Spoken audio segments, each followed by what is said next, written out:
It's 1989, and Jim Henson is exhausted. While Jim Henson Productions was as successful as it had ever been, Jim himself had become stretched thin across more creative projects than ever before. He had focused much of his attention in the previous year working on the Jim Henson Hour, a loosely structured variety program comprised of numerous creative concepts Jim had been toying around with. Some programs involved Muppets, another showcased a noir world inhabited by dogs, yet another showed a behind-the-scenes look at how Muppets are performed, and sometimes, Jim would insert new episodes of The Storyteller, a show of his that had recently been cancelled. Meanwhile, Jim was also busy working on a movie adaptation of The Witches, based on the Roald Dahl book of the same name. Jim faced opposition throughout production from both Dahl, who was in his 70s at the time, and from the Witches League for Public Awareness, a group of self-proclaimed witches based in Salem, Massachusetts, who took offense to terms like black magic being used to represent their people. And between both of those projects, Jim was also in pre-production on a new Muppet movie, titled The Cheapest Muppet Movie Ever Made. Jim's exhaustion only grew worse with his responsibilities as the head of Jim Henson Productions, which had developed a loose and arguably unsteady corporate structure. Reportedly, when employees found themselves facing any sort of problems in their work, they sought out the advice of Jim directly, and Jim hardly had the time to counsel each of his staff members individually. But Jim was incredibly hardworking. He had taken on all of these tasks because he wanted to, and because he liked to keep himself as busy as possible with new and exciting creative projects. It was only when NBC canceled the Jim Henson Hour that Jim realized the problem he had on his hands. Not only could he no longer continue to work at such a breakneck pace, but worse, the quantity of projects on his pipeline were beginning to have a clear and negative effect on the quality of his team's work. The Muppets, who had never before failed to garner praise, reviewed poorly along with the rest of the show's programs. Simply put, the Muppet segments were not interesting, and worse, not funny. Jim had worked to showcase puppetry as a serious art form, and through the Muppets, provide entertainment for audiences of all ages. But if the Muppets ceased to be entertaining, Jim knew his work and his legacy might be in jeopardy. It confirmed a growing belief of Jim's, that the Muppets needed a new home, a place that could outlast him, and he knew just the place for a Muppet to call home: Disney. Despite recent failings, the Muppets were still an incredibly hot property that most entertainment companies would have loved to have for themselves. Bernie Brillstein, Jim's longtime manager and close confidant, emphasized this point, suggesting they shop the Muppets around to companies like MCA. But Jim was only interested in selling to Disney. Jim often cited the work of Walt Disney as an inspiration to his own creative endeavors. Walt Disney's animated feature film, Snow White, was the first movie that Jim ever saw. Jim would later admit that, outside of his own films, Disney movies were the only ones he would collect in his video library. And when Jim's first breakout success, Sam and Friends, premiered in May of 1955, it was only a few months later that Disneyland opened in California. Jim would frequent the parks for many years to come, taking his children with him, and even visiting Epcot only a few months after its opening. When Disney had been fending off corporate takeover bids in 1984, Jim had asked Brillstein to quietly inquire about the possibility of him either acquiring the company or stepping in as president. This went nowhere, however, as by that point, Disney had already locked in a new management team led by Michael Eisner. Jim had already met and established a good relationship with Eisner. When Jim had been shopping around his Muppet Show concept in the 70s to no avail, it was Eisner that greenlit the project at ABC. And with Eisner leading Disney to exponentially larger profits and greater acclaim, Jim knew that Disney would be the perfect home for Kermit and the gang. Eisner felt the same. Since the Muppet Show premiered, Henson's cast of characters had skyrocketed in popularity, becoming some of the most recognizable characters in pop culture. And at the time, Disney needed more characters like the Muppets. In 1989, Roger Rabbit had been a breakout hit, but The Little Mermaid had yet to premiere, which would lead to the Disney Renaissance of films. During these first few years of his time at Disney, Eisner knew they needed proven existing IP to kickstart a new era for the company. But Eisner was searching for more than brand acquisitions. He wanted Jim Henson. It's special because you get a guy like Jim who brings a new creative vitality to the company, he said. That's really the reason for the whole deal. Plus, you get the Muppets. And so, on May 22nd, 1989, Jim and Eisner met at a breakfast restaurant in Bel Air. Jim expressed his interest in selling the Muppets to Disney. Looking way back down the road to when I stopped sitting in my rocking chair and working Kermit the Frog, I really like the idea of characters living on in the Disney parks. It's a wonderful future for these characters. It's as close to an eternal life as a little green frog can get. Eisner and Jim shook hands, solidifying their shared intent to make the deal. As far as Jim was concerned, a handshake deal was a done deal, but there were still many details to iron out. One of the main questions was whether or not Jim Henson Productions would become a subsidiary of Disney, paying Jim and his team a salary, or if the company would remain independent, simply establishing a permanent licensing agreement where Disney would cover production and development costs. But one of the main issues that rose right away was Sesame Street. Sesame Street was produced by the Children's Television Workshop, later known as Sesame Workshop, co-founded by Jim Henson and Joan Gans Cooney. Although the Children's Television Workshop owned the name Sesame Street, Henson's company retained the copyrights to the Sesame Street Muppet characters. And while Disney had an obvious interest in acquiring those characters as well, Jim made it very clear right from the beginning that the Sesame Street gang was off the table. In fact, while very few of Henson's employees knew of the pending Disney deal at this time, Cooney was informed immediately. Jim wanted to assure her that Sesame Street was not being offered to Disney, and Cooney expressed her support for Jim's decision to sell the rest of the Muppets to the company. She would later tell USA Today, quote, "He will no longer have to be raising money for his movies and trying to find airtime on television. I can't imagine that he would have sold to anyone else. It is a marriage made in heaven." Despite Jim's upfront refusal to include Sesame Street, internally, Disney referred to the pending Henson deal as Project Big Bird, perhaps revealing their intentions to change Jim's mind. Regardless, on August 24, 1989, Jim and his executive team flew down to the Disney World Resort in Orlando, Florida, to sign an agreement in principle that would outline the main terms of the deal. Jim and the team toured Disney MGM and the Magic Kingdom for 6 hours, and afterward, Jim was invited to the final run-through of the soon-to-debut Indiana Jones stunt show, where he met up with George Lucas. After that, Jim finally met with Eisner for dinner at the Portobello Yacht Club in Disney's Pleasure Island, along with Frank Wells and Jeffrey Katzenberg. They discussed the deal until 12:30 the following morning, when, on August 25th, Jim finally signed on for an exclusive production deal. And it was at this dinner that Jim would pitch some of the concepts he had for the Muppets in Disney's theme parks. Jim had many different ideas for a Muppet Studios themed land, but one that stood out above them all was a cutting-edge 4D movie experience, which would later become Muppet Vision 3D. On Monday, August 28th, ABC's Good Morning America hosted Michael Eisner, Jim Henson, Mickey Mouse, and Kermit the Frog. The long-rumored deal between the two companies was finally announced live at Disney's MGM studios. Jim was sporting a Mickey Mouse tie, and Eisner was wearing a Kermit tie. With a big smile, Jim took the microphone and addressed the crowd. Quote, "I think hooking up with Disney creates such a wonderful force."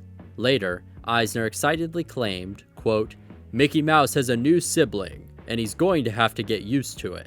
The deal was to sell the copyrights for The Muppets, Fraggle Rock, The Dark Crystal, and Labyrinth, all for $150 million in Disney stock. Jim would also be exclusively attached to Disney for 15 years, but would still be able to pursue his own projects through his independent production company. Still though, many of the details needed to be sorted out. Jim had still not decided if they should be selling the company to Disney as a subsidiary or not, and there were other terms that Jim set in place that Disney seemed unhappy about. For one, Jim wanted full control over selecting the puppeteers for his projects. He also wanted to have control over the quality standards for all Muppets merchandise. And, most controversially of all, Jim wanted to retain full creative control over Kermit, attempting to treat his usage as a separate issue.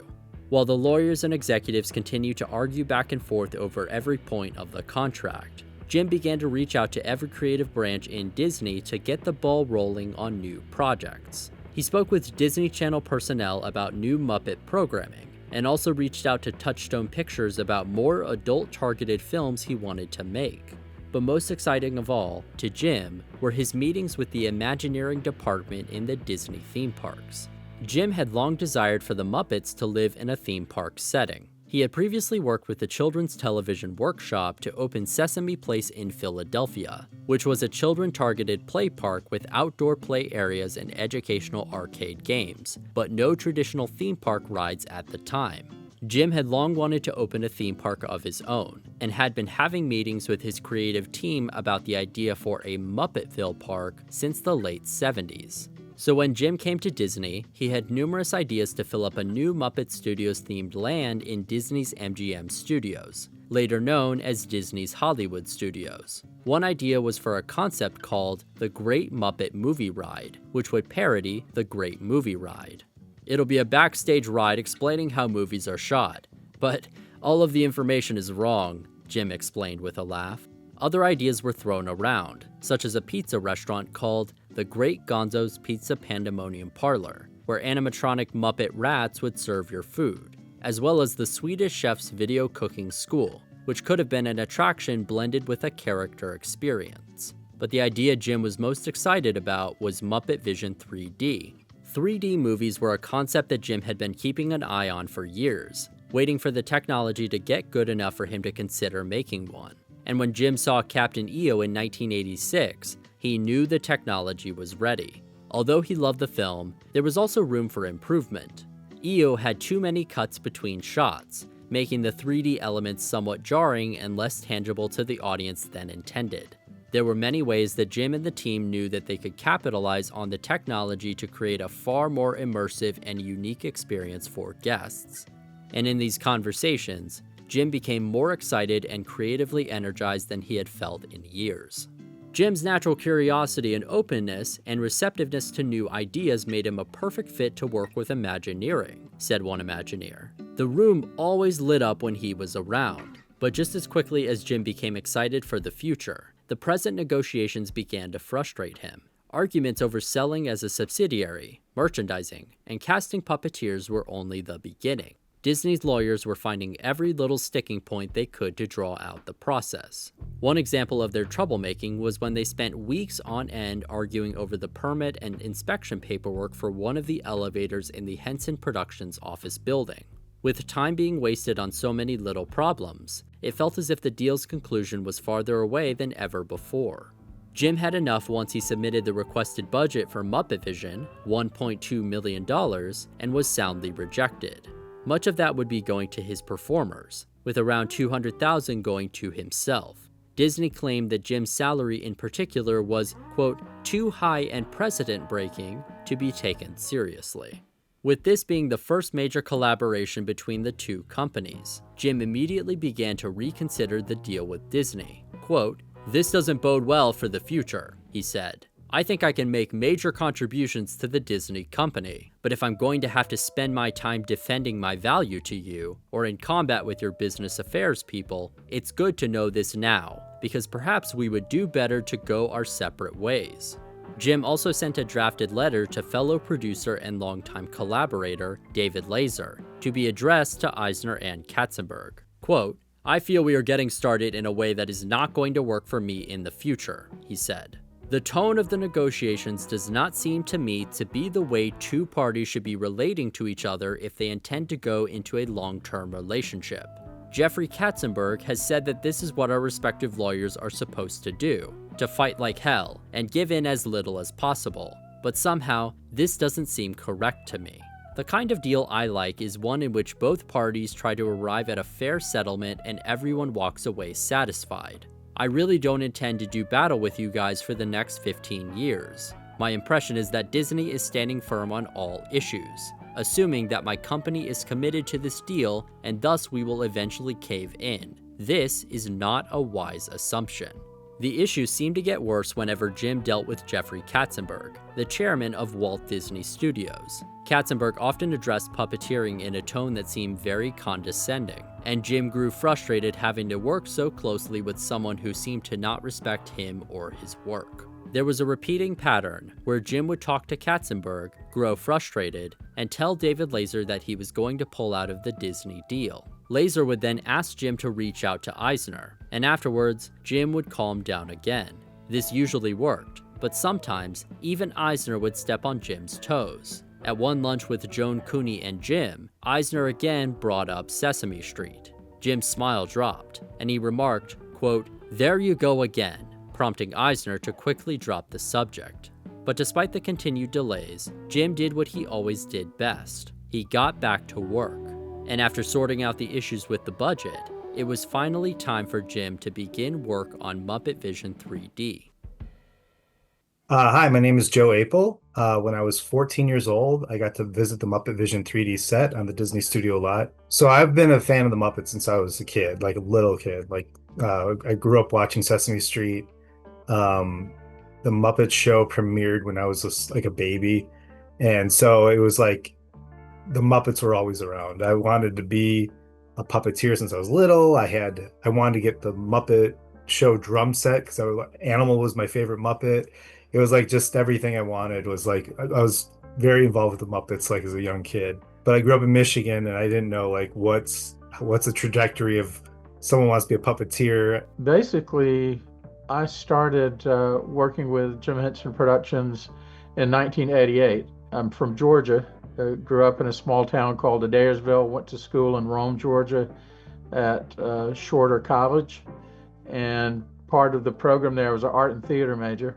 The most exciting thing I got to do was local kids shows on the local, what at that time was probably be called a public access station. We ended up with maybe 30 episodes of this show, and I sent a reel up to Henson. They called back and said that they wanted me to come up for what they call a workshop.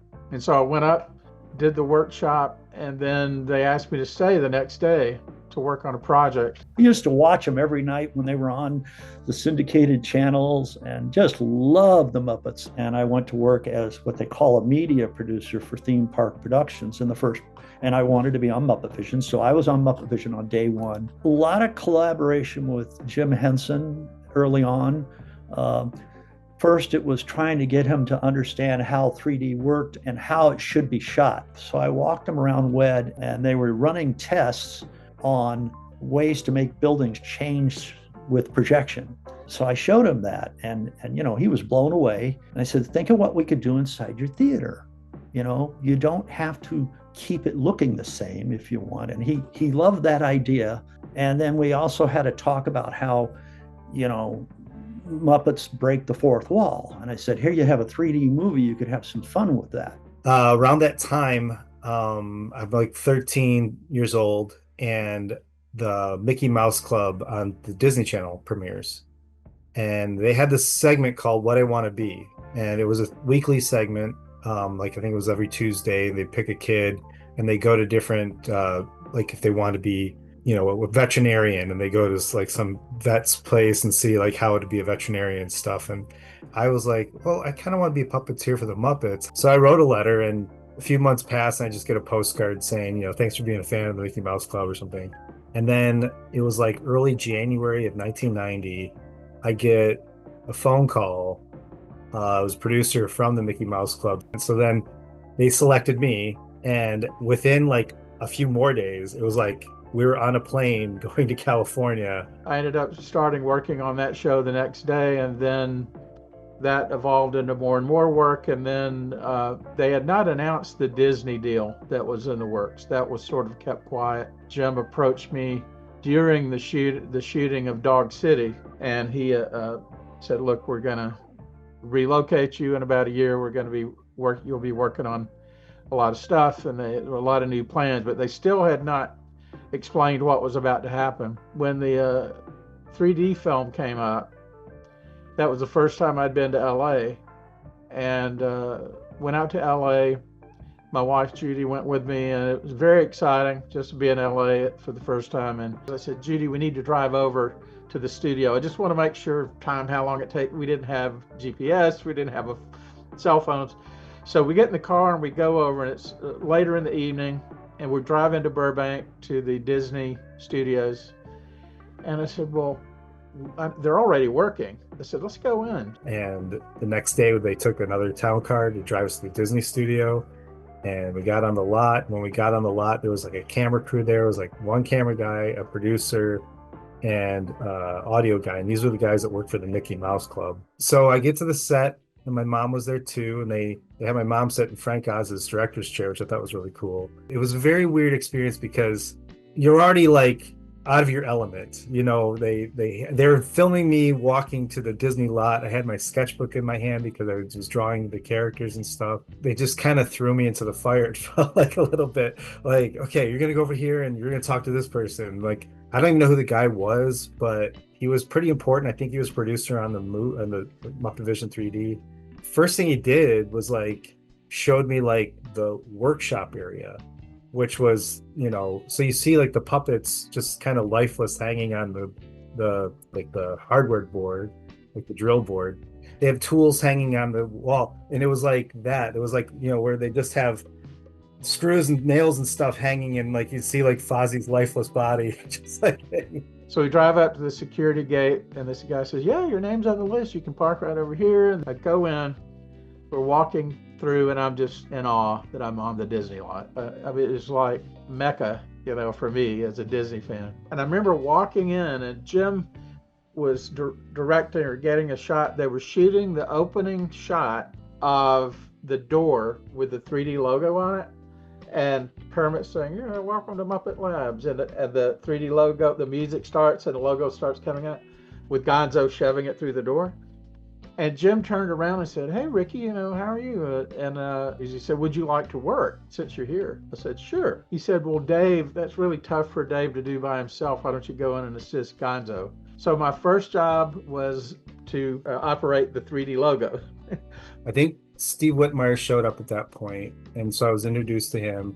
He showed me around, and he introduced me to both Dave Goelz and Richard Hunt. Steve showed me a lot around, and then we did like a practice puppet session with like, we both had like whatnot puppets, just like, you know, random puppets. And for some reason, he gave me a girl puppet, and I was very, you know, you're just this awkward phase of your life. And so I was just doing like a regular voice, like a boy voice with this girl puppet. He's like, "Yeah, we'll just go with it. It's like a John Wayne character or something." We started watching them film. The cameraman's behind me, and he taps my shoulder. And I looked right into the camera because I'm like, "Why are you tapping my shoulder?" And then I see him like point like this, and Jim Henson was standing right next to me.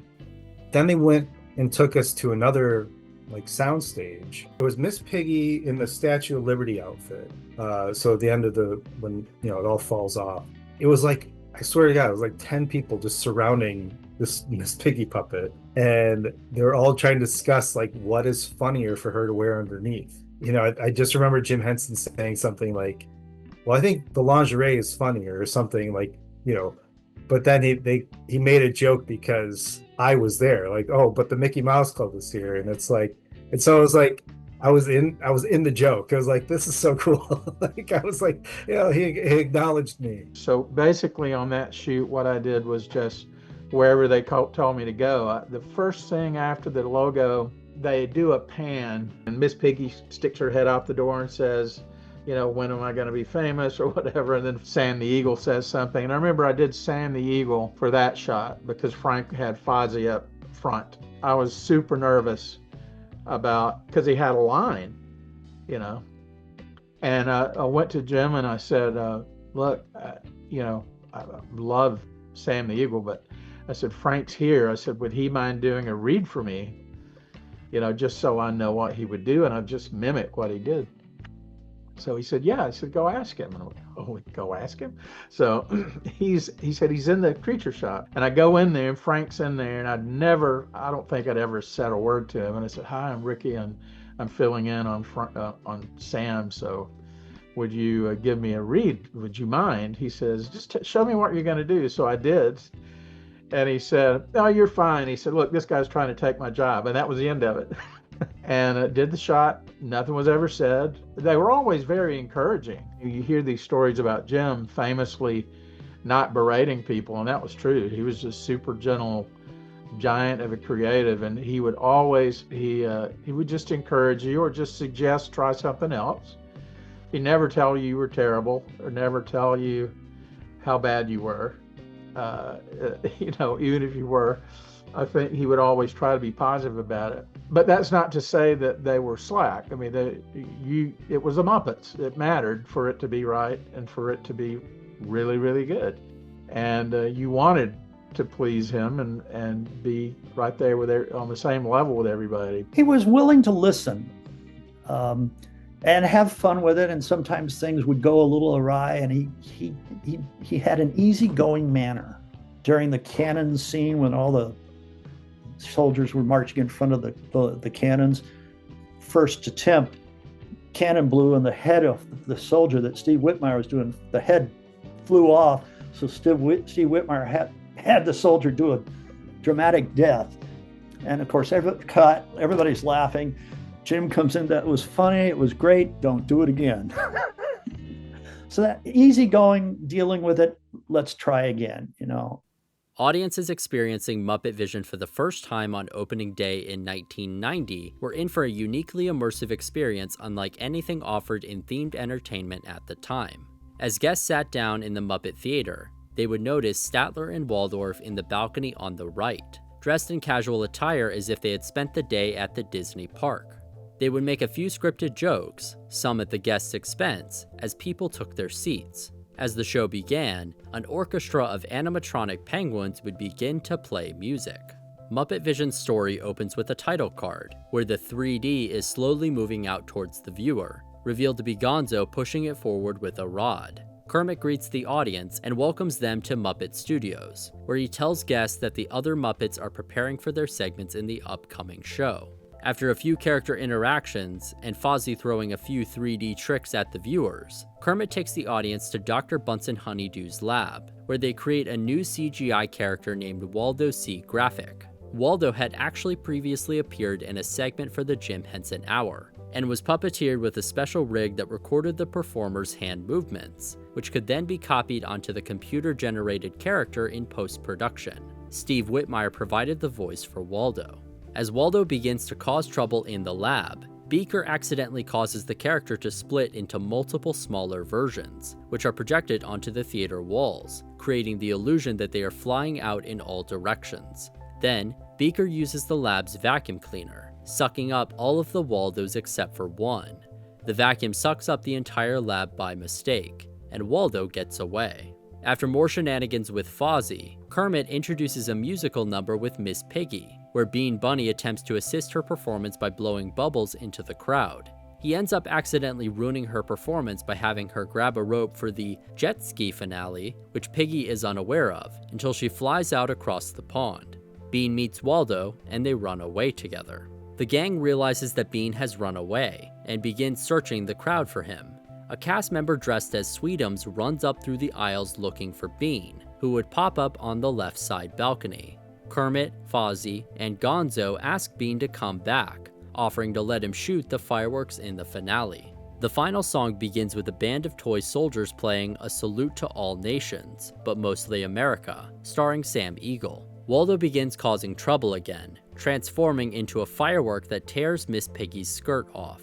As he continues ruining the show, Sweetums runs back out, shouting at the Swedish chef, which is an animatronic in the back running the projector. Sweetums tells the chef to stop the show, and when Waldo escapes the film, the Swedish chef begins firing a rifle at him. After a few shots, the Swedish chef fires one giant blast, blowing the back of the stage open to supposedly reveal park guests outside of the theater. Statler and Waldorf wave white flags, shouting that they surrender. Then, a fire truck drives through the wrecked wall, where Kermit, sitting on top of the truck's ladder, apologizes for the chaos and thanks guests for coming to the show. And as the curtains close, Waldo transforms into Mickey Mouse to disguise himself in the park, except Dr. Honeydew catches him, finally sucking him into the vacuum. And that is Muppet Vision 3D. I was interested in talking to those who had been on set during production of Muppet Vision 3D, so I could get a better understanding of how the film was created, and what was going on behind the scenes. One person I reached out to was Peter Anderson, the cinematographer for the film. Although Peter was unavailable for a formal interview, he was kind enough to answer some technical questions I had about the production. In order to shoot for a 3D film, Disney had to use a film camera rig designed by Steve Hines, which involved 2 cameras recording through a beam splitter. One camera was facing towards the scene, and another was facing downward. The beam splitter would allow half the light to go into one camera and reflect half of the light into the other. By adjusting the distance between the 2 cameras, the depth could also be adjusted for the viewer, which allowed the production team to accurately control how close an object might look to the viewer. Because the light for each scene was being split into 2, the set had to be lit very brightly in order to look correct on camera. Special lights were constructed by Larry Parker to fulfill this need. And since the set was so bright, the eyes on the Muppets, which are usually white, were replaced with gray eyes so that they would not be blown out on camera. As stated, Waldo was CGI animated in post. On set, a puppeteer would use a rig to perform as Waldo for the main performers to view on their monitors, so they could see where the characters would be in relation to everyone else. One fun fact about Waldo is that he was animated by Pacific Data Images, which was a company that would later be bought by Disney animation rival DreamWorks. And that scene at the end was actually the first time Mickey was animated using CGI, meaning future DreamWorks animators were responsible for that milestone in Mickey's animation history. Although much of the show may seem dated to a modern viewer, at the time, it was a critical step forward for 4D movie experiences. The combination of traditional 3D movie elements, with real characters outside of the screen, bubbles, projection, and everything else made Muppet Vision 3D the blueprint for future projects in the new genre. It was the big jump forward, and that became the bellwether for anything that came afterwards. You know, if you didn't do it like that, you shouldn't do it. I mean, that really was the thing. I feel like Muppet Vision was definitely unique in a lot of ways, where it was like doing everything that Imagineering was doing at the time. Jim just had it like it was his little toy box. Like he's like, oh, I can do this, I can do that. Stuff he could never really do before, and reach out to a mass audience and get like reactions in real time versus like waiting for it to be on film. There's a lot of things that happens in that Muppet Vision that are very special for many reasons. Like, I mean, Captain EO had like some lighting effects and stuff, but nothing was so interactive with like, you know, shooting water and like, you know, really throwing everything like literally at the audience. And the animatronics on top of that, like having, you know, the Swedish Chef behind you and like Bean Bunny popping up and then a costume character running out to throw water on the penguins, all this stuff was like nobody was doing that at the time. I don't think there's ever been an attraction quite like it. You know, occasionally they would talk about what they were hoping to do.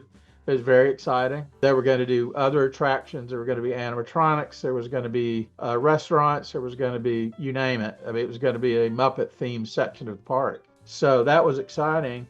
Jim was energized like never before shooting Muppet Vision 3D, and he was just as excited for other projects in development for the rest of the area in the park. But while Jim was perfectly happy to continue doing things the way they had been, he knew that it was time to finish what he had started. The deal had been dragged on for long enough, and no matter how exactly the terms might end up, Jim was ready to sell to Disney. As Jim refocused on closing the deal with Disney, he found himself growing frustrated again with the prolonged negotiations. That goddamn deal was what he had started calling it. It was so rare for Jim to curse at all that hearing the expletive shocked those around him. It was a sign that the deal was beginning to weigh on him. Still, Jim continued working on Disney-tied Muppet projects, having already shot a special titled The Muppets Visit Disney World, as well as nearing completion on Muppet Vision. Some in the Henson company questioned why Jim was already creating programming when the deal was still not finalized. But those closest to him knew that that was classic Jim. Duncan Kenworthy, a fellow creative and executive in Henson's company, said, quote, "Jim didn't say, 'We're not going to do anything until the Disney deal is signed.' He said, 'Hey guys, this is about relationships.' Besides, he couldn't sit on his hands for 8 months. He just pitched in." On May 4th, 1990, Jim appeared on the Arsenio Hall show, both as a guest himself and as a performer with Kermit on his arm. Jim had appeared on the show once before, and had been a guest on many talk shows where he and a Muppet character would both converse with the show's host. However, Jim seemed a little off in this appearance. Kermit explained that he had a, quote, frog in his throat, and Jim noticeably fumbled a few of his lines throughout the show. After a commercial break, Kevin Clash took over performing with his character Clifford, and Jim sat quietly on the couch, stroking his beard in frustration. It turned out that Kermit was correct. Jim had a bit of a sore throat, and it was very rare for Jim to get sick. So rare that no employee could ever recall Jim missing any work due to an illness. Alex Rockwell, a close creative collaborator and personal assistant of Jim's, would later state, quote, Jim was very stubborn about sickness. He basically didn't tolerate it. His schedule didn't allow for it. Soon after Arsenio Hall, Jim went to an interview with Tom Snyder for ABC Radio. The staff noticed he was sick and offered him antibiotics, but Jim declined to take any. It's a common misconception that Jim would refuse medication due to his Christian Science upbringing. This is untrue, as Jim had long since left this faith behind. Simply put, he was just a very healthy person, and he rarely felt the need to take little more than an aspirin when ill. Soon after, Jim was feeling a lot better, and went to visit Bernie Brillstein. Brillstein's father had recently passed away, and although Jim was unable to attend the funeral, he made sure to visit his friend and offer his condolences. He told Brillstein that he would be going to visit his own father, who was dealing with Alzheimer's, and then he would make the trip to California to finally sign the Disney deal. When Brillstein questioned if the deal could be completed so quickly, Jim pointed at his palm and said, quote, "Don't worry, my handshake." Jim embraced Brillstein in a warm hug. "I love you," he said. "I'll see you when I get back." As he got up to leave, he assured Brillstein, quote, "I don't give a what happens. We'll sell it." Another rare curse from Jim, but he acted as if it was nothing, strolling out of the office, asking out Brillstein's secretary, and then leaving. On May 12th, Jim visited his father and family in North Carolina, bringing along his daughter, Cheryl. Upon arriving, Cheryl noticed that Jim was a little congested, but he made no mention of his health at the time. As the family spent time together, though, Jim began coughing up blood, but not wanting to frighten his family, said nothing. Jim ended up catching an early flight back to New York. When he arrived home, his son John was running around, testing out a new Steadicam he had just purchased. Jim, excited to test out the new technology, began running around with the camera as well, until his knees buckled and he dropped to the floor. John took Jim to bed. Jim insisted he was fine and that he was just tired from the flight. Jane, Jim's ex-wife, stopped by with chicken soup the next day, finding that Jim had lost his voice and was struggling to breathe. When she found out he had canceled his morning meeting and recording session for Muppets on Location, she knew that Jim was very ill. Jim asked her to stay the night with him, and she obliged. Through the night, Jim's heart rate became rapid, and at 2 a.m., Jane pressured Jim to go to the hospital. Jim asked her to massage his back instead, joking, quote, "Maybe I'm dying." But a couple of hours later, he finally allowed her to take him to see a doctor. A driver pulled up to Jim's home and rushed him to the hospital. Jim was admitted just before 5 a.m. As he was wheeled away to the examination room, he waved to Jane, and with a faint smile, said, quote, "See you later." It turned out that the slight sore throat Jim had been dealing with months earlier during his appearance on the Arsenio Hall show had been a symptom of strep throat. Although he had begun feeling better soon after, the bacterial infection had spread across his body and into his organs. Only an hour and a half later, Jim's kidneys were shutting down due to the infection, and he fell unconscious. By 8 a.m., he could only breathe through a tube, and by 10 a.m., he was unresponsive to anything except deep pain. David Laser arrived at the hospital and called Bernie Brillstein. "I'm here at the New York hospital," he told Brillstein. "Jim just came in. I just came here. He may not make it." Brillstein was floored. It wasn't long before that Jim had given him a great big hug, healthy as ever. The Henson staff was informed, who were all shocked and upset by the news. "I couldn't believe it," said Dave Goles. "Jim was so vital and indestructible." Steve Whitmire felt similarly, saying it was, quote, "hard to even hear it." Kevin Clash was so stunned that he almost left his apartment without his shoes. "I lost it," he said. "I pretty much cried myself to sleep." Looking back, Frank Oz simply said, quote, "God, it was awful." I got off the school buses and my mom was waiting at the door because like she knew what time I got home and she just had tears in her eyes and she's like, Jim Henson died. And I was like, what? Like it just was a lot to take in. And then I just remember like being so invested that day and just recording like everything on the news about his passing, Entertainment Tonight, Extra, like so I was like watching everything and anything on that. Well, we did the show, finished it, and then of course the tragic thing is Jim fell ill after that was done and passed away. That was just a huge shock to everybody. But then that aside, it did get a phone call saying, "Look, we've got some pickup shots." It didn't have anything to do. These would have had to have been done anyways. It was a scene with Fozzie, Gonzo, and Kermit.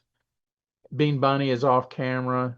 Kermit's there, and they're trying to convince Bean Bunny not to leave or he's going to miss the fireworks. That was the bit. It was a very short bit, but it was bittersweet because Steve had not yet taken over for Kermit, and Steve was doing Bean Bunny's voice and all of that, and Waldo.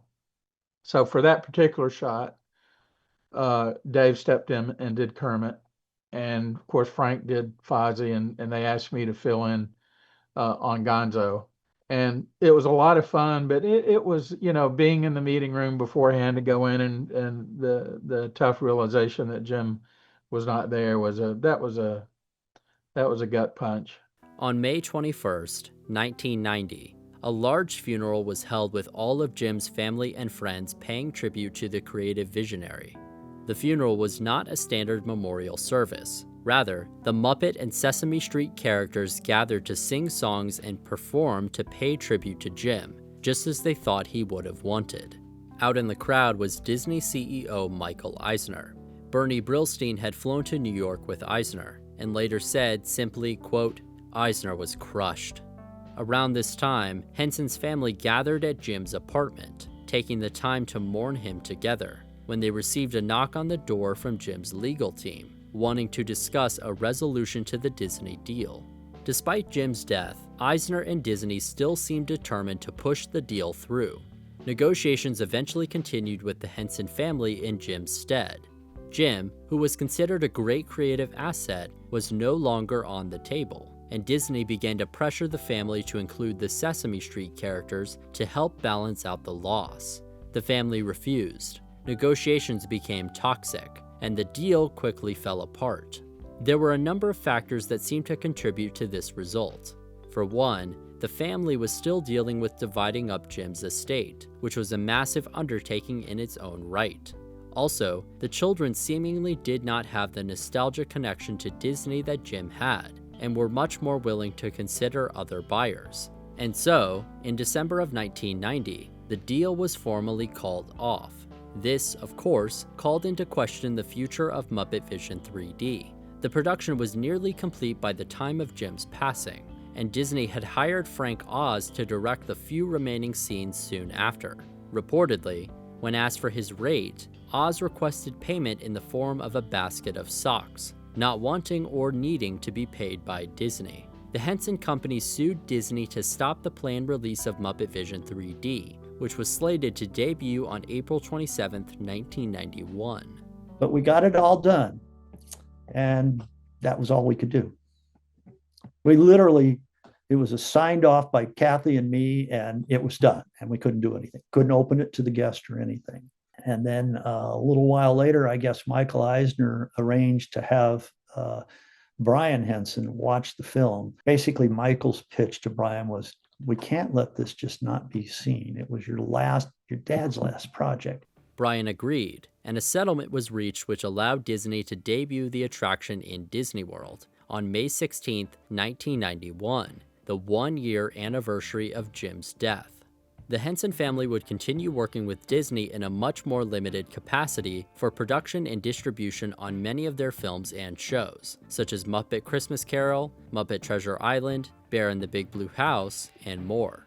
Still, this was a far cry from the grand plans promised by the original Disney deal. Outside of Muppet Vision 3D, the planned Muppet section of the park was canceled, and none of the other concepted attractions ever came to fruition. The plans to expand Henson Productions into Florida were swiftly canceled along with everything else. In 1997, the company was renamed the Jim Henson Company to honor Jim and his work. Then, in 2000, the company was sold to EMTV and Merchandising, a German media group. The Sesame Street characters were separately sold to the Children's Television Workshop, which was renamed to Sesame Workshop. Around the time EMTV and Merchandising purchased the Muppets, they began to experience significant financial troubles, which prevented them from creating Muppet productions. They produced It's a Very Merry Muppet Christmas Movie, which was a TV movie, and Kermit's Swamp Years, a direct-to-video origin story for Kermit, and that's about it. Their main focus was to license out the property, which they did quite a bit, leading to the creation of a number of Muppet video games. Then, in 2003, the company was forced to sell everything back to the Henson family for only about an eighth of what they bought it for. Around this time, negotiations began with Disney once again, and in 2004, the Muppets were finally sold to Disney. It was one of the last acts Michael Eisner was responsible for as CEO of the company, finally fulfilling his promise to bring the Muppets home to Disney. Since the time I worked with Jim Henson on the first Muppet TV special in the 1960s, it was obvious to me that his characters would make a deep imprint on the hearts of families worldwide, and this announcement is the culmination of a long-time desire to welcome them into the Walt Disney Company. We are honored that the Henson family has agreed to pass on to us the stewardship of these cherished assets. But back to Muppet Vision 3D. It was the last major Muppet production Jim Henson ever worked on before he passed away. What became of the attraction, and of Jim's legacy? And then I was excited for it to finally see the attraction at the parks, because my family would go at least once a year down to Florida. When it opened up, I just watched, like, my brothers and I just went and saw it repeatedly, because I'm like, this is what I was there for. And it helped that I loved it. Like, it wasn't like, yeah, I saw this thing that was terrible. It's like, no, this is awesome. This is everything I love about the Muppets. I love the pre-show. I loved everything about it. When Muppet Vision 3D opened in 1991, it was an immediate hit with parkgoers. It allowed audiences to enter into the world of the Muppets, immersing them through 4D special effects on a level that had never been achieved before. The initial agreement with the Henson Company only granted Disney the license to use the Muppet characters for theme park use, quote, east of the Mississippi River, which barred the attraction or any Muppet appearances in Disneyland in California. This license was only valid for 18 months, with the option to renew for 3.5 years. However, as the two companies continued to collaborate for other Muppet projects, tensions eased, and when California Adventures opened in 2001 across from Disneyland, Muppet Vision 3D was an opening day attraction. While California Adventures was plagued by lower attendance, Muppet Vision was considered a fan favorite. However, over the years, attendance for the attraction at both parks steadily declined. 4D shows like Muppet Vision are much more common in today's theme parks, and the attraction began to show its age as the decades rolled by. Well, the sad thing about that attraction is I feel like it never had a big audience to it. Like, it did at the beginning, and the Muppet fans would always go see it, and then so they're always fun to watch it with other Muppet fans because they're all like quoting it at the same time you are. But I could see that it was a big auditorium, and it was one of the cool, awesome places to go to stay cool. You can walk in and you're in there for like 20 minutes and just getting air conditioning on a hot day. That was always the plus thing to that attraction. But over the time, it just didn't get the numbers like to keep people coming back to it. I don't know how you could have updated it, because the fans would have been upset if they updated it in any way. Last time I saw it, I felt it's a good show, but it's aged. They did a good job of making it look good all these years. But there's a time for things to end. After all of the battling Disney did to acquire the Muppets, once Eisner left his role as CEO of the company, Disney sat on the property for quite some time. Although the characters would appear in the parks and in promotional materials, it wasn't until 2011 that Disney would debut their first Muppet movie, simply titled The Muppets, which was followed up by a sequel in 2014. After that, ABC premiered a mockumentary-styled show also titled The Muppets, which only lasted for one season. Disney Jr. did a reboot of Muppet Babies from 2018 to 2022, and Disney Plus featured a 6-episode improvisational series starring the Henson characters titled Muppets Now in 2020. A film titled Muppets Haunted Mansion premiered on Disney Plus in 2021, starring the characters in Disney's Haunted Mansion, and a show starring the Electric Mayhem Band titled Muppets Mayhem premiered on Disney Plus in 2023. Finally, in February 2026, a new Muppet Show episode premiered, featuring Sabrina Carpenter as a guest. The show premiered to 100% on Rotten Tomatoes, with fans and critics deeming it a proper return to form for the characters in many ways. There is a hope that if Disney deems the episode enough of a success, there may be more Muppet productions down the line.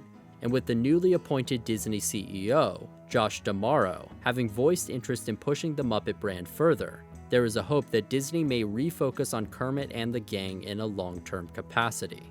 But even with the resurgence, it would be hard to argue against the idea that the popularity of the Muppets has greatly declined over the years. The decline of the Muppets' popularity could be attributed to several factors. When the original Muppet Show debuted in 1976, there were far fewer channels with much less programming, allowing properties like the Muppets to hold a much more lasting impact on pop culture.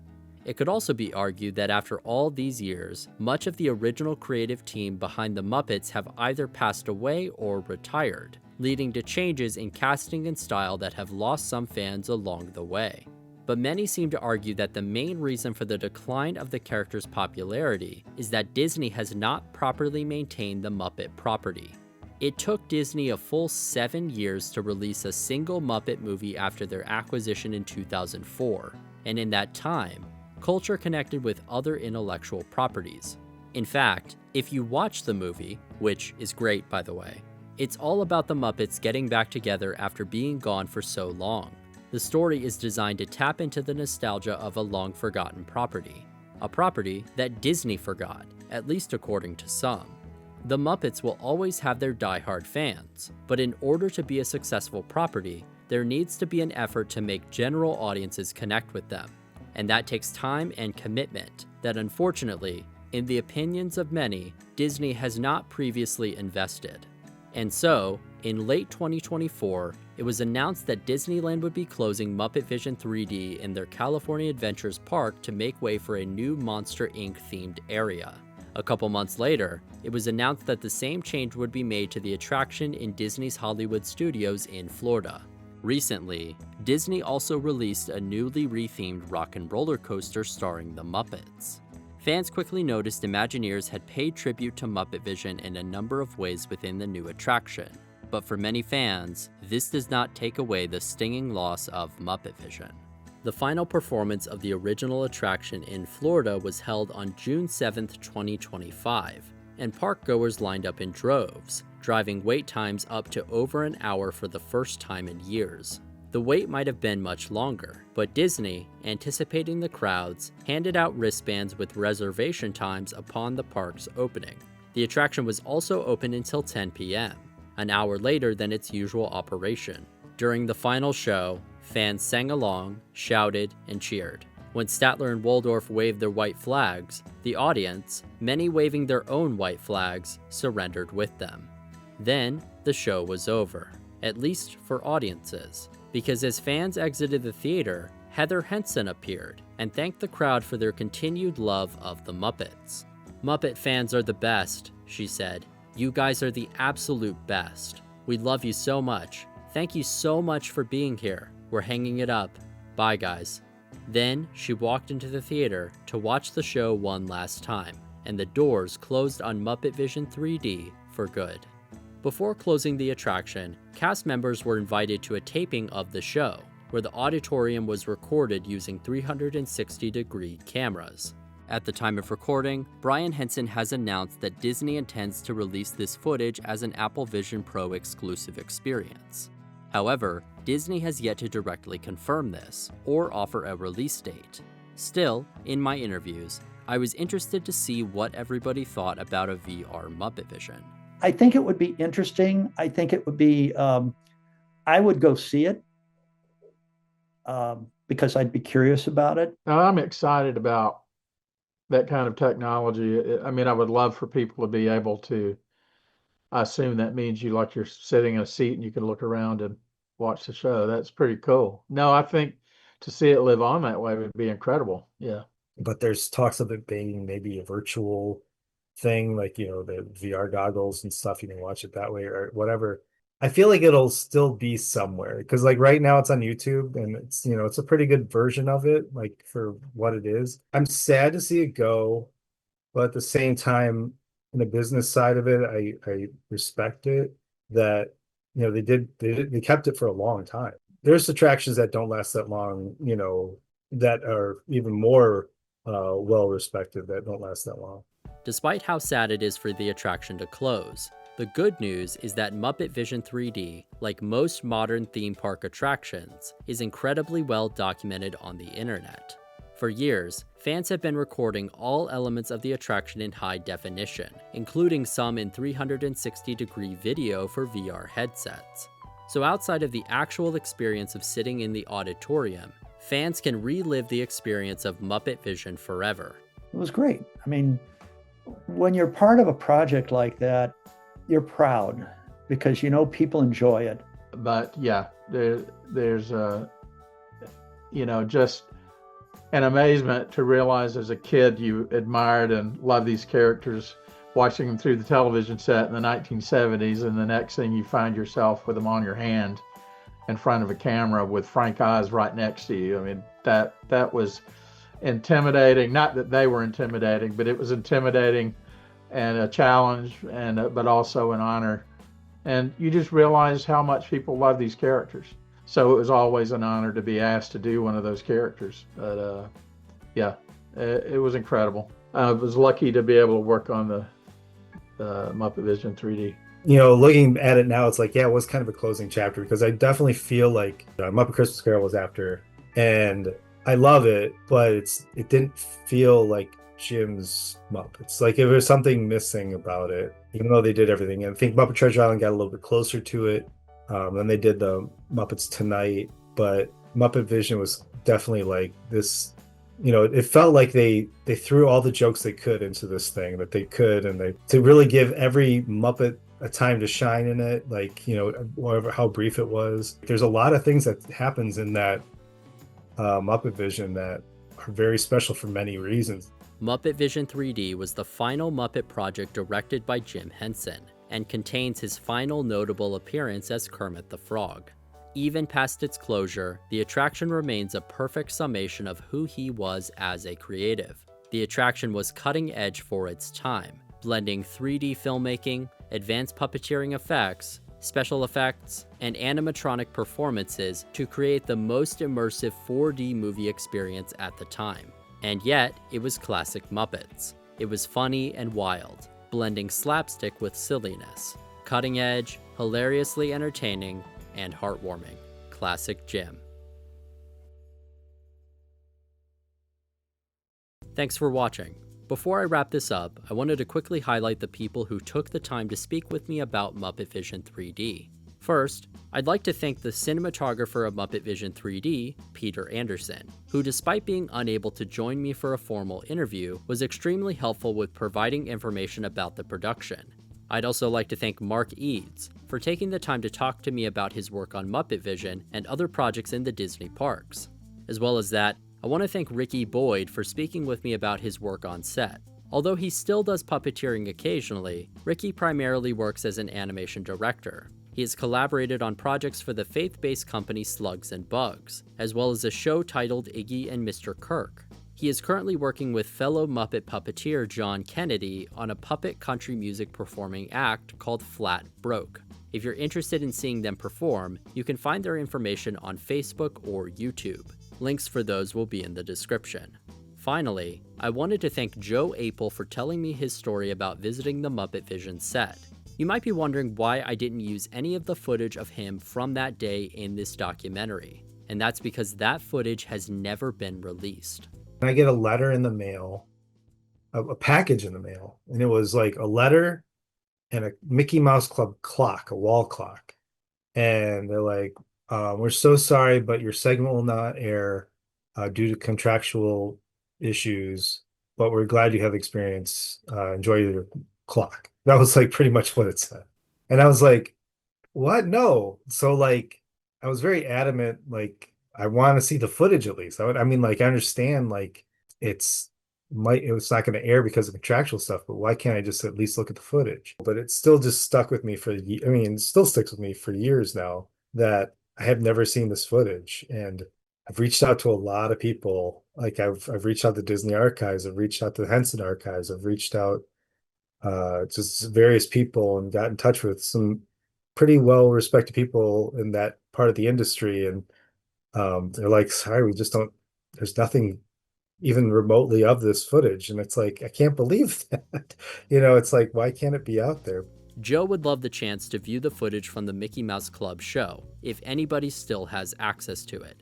And I feel like if that footage exists somewhere, it should be documented and released. It captures the Henson cast working on Jim's last Muppet project, and that isn't something that should be thrown aside so easily. It's understandable if there were contractual hurdles that prevented the footage from being released in 1990. But it has been more than 3 decades, and I believe that Disney should revisit this footage and see if those contract issues can be overcome. Joe, myself, and I would imagine Muppet fans worldwide would love to peek behind the curtain one more time at Muppet Vision 3D. Thanks for watching. See you soon.